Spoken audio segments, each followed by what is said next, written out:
We're less than 2 weeks from the NFL trade deadline, and this is the time of year when teams stop lying to themselves. Contenders admit they're contenders. Pretenders quietly start selling. And then there are teams like the Bears, stuck in that dangerous middle ground, close enough to matter, smart enough to know exactly what they still don't have. And while that's happening in Chicago, something else is brewing in New York that just sent shockwaves across the NFC. A Super Bowl winning quarterback, a global face of the game, has quietly become available. And even if he's not coming to Chicago, this changes everything for us. The playoff math, the leverage, and the urgency inside Halas Hall. I'll walk you through all of it step by step, because when I drop the name, you'll understand exactly why this timing feels electric. Here's what we're doing tonight. I'll start with the truth about Chicago's quarterback situation, not the talk show noise, but what's really happening inside the building.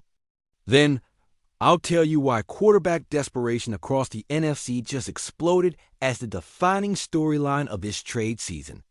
And finally, I'll bring you the headline from New York about a 10-time Pro Bowler now sitting on the bench, available for a price that would have been unthinkable a few years ago.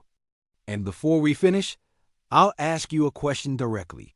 Because Bears fans are split on this, and I want that fire in the comments. Let's start with the obvious. The Chicago Bears have made their choice at quarterback. The choice is Caleb Williams. The entire identity of this franchise now runs through him. You don't draft a quarterback first overall. Design your offense around him, hand him the keys in year one. Keep him in year two under a retooled staff, and then pretend you're still evaluating options. No, you've committed. You've told the locker room, the city, and the league, this is our guy. That's not hype. That's structured out, of course. There will be mistakes. There will be plays where Caleb holds the ball too long, tries to play hero, takes a sack you want to throw your remote at. There will be growing pains. But you can already see the flashes that justify everything. The drive, composure, the rhythm, the vision. You've seen him control a pocket like a veteran, rip throws through windows, and answer pressure with poise. You've seen the confidence that makes this locker room believe he's not a project. He's the plan. And that's why this team is actually competing again. This isn't a tank job. This is the beginning of something real. The mood inside Halas Hall right now isn't panic. It's urgency. It's protect him, support him, grow him. Caleb's development is the mission. The coaching staff isn't hiding him. They're letting him learn the league in real time. Every rep is a lesson. Every mistake an investment. And by December, if the curve holds, he'll be reading defenses like a pro. That's the long game Chicago is finally willing to play. But outside of Chicago, the NFC is a mess. Quarterback rooms are collapsing everywhere. Starters are getting benched. Veteran leaders are turning into bridge players overnight. Rookies are being thrown into chaos before Halloween. Coaches stand in front of cameras saying, this gives us the best chance to win. But what they really mean is, we're trying to keep the locker room from mutiny. The position has never been thinner, and that matters to the Bears. Because in this conference, the wild card race is always razor thin. One veteran QB pickup, one stabilizing name, can swing the table by December. And that brings us to New York, where the Giants decided to play ruthless football. They brought in a Super Bowl champion, a face of the league, a future Hall of Famer. They paid him real money. They named him QB1. Then, in the same offseason, they drafted his replacement. That's not confusion. That's conviction. And when the season started ugly, when the offense stalled, and the legs weren't what they used to be, head coach Brian Daboll did what most franchises would never dare. He benched the legend for a rookie. Jackson Dart, 22 years old, a first-round pick with swagger. And guess what? The kid handled it. He stayed calm, made clean reads, moved the pocket, avoided turnovers, won games he shouldn't have. The locker room believed. The fans believed. By October, it wasn't temporary. It was official. Welcome to the Dart era, and that leaves one very big name on the outside looking in. Russell Wilson, quarterback, New York Giants, officially available. Not hypothetically. Not if the offer's insane. Available. The Giants are quietly telling teams that if you can make the money work, they'll talk. And that's why phones across the league are lighting up. Because this isn't just any veteran. This is a Super Bowl champion with 47,000 passing yards, 350 touchdowns, and a brand that still means something. And right now, he's sitting on the bench. His base salary? $2 million. That's pocket change for a starting caliber quarterback. And the expected compensation?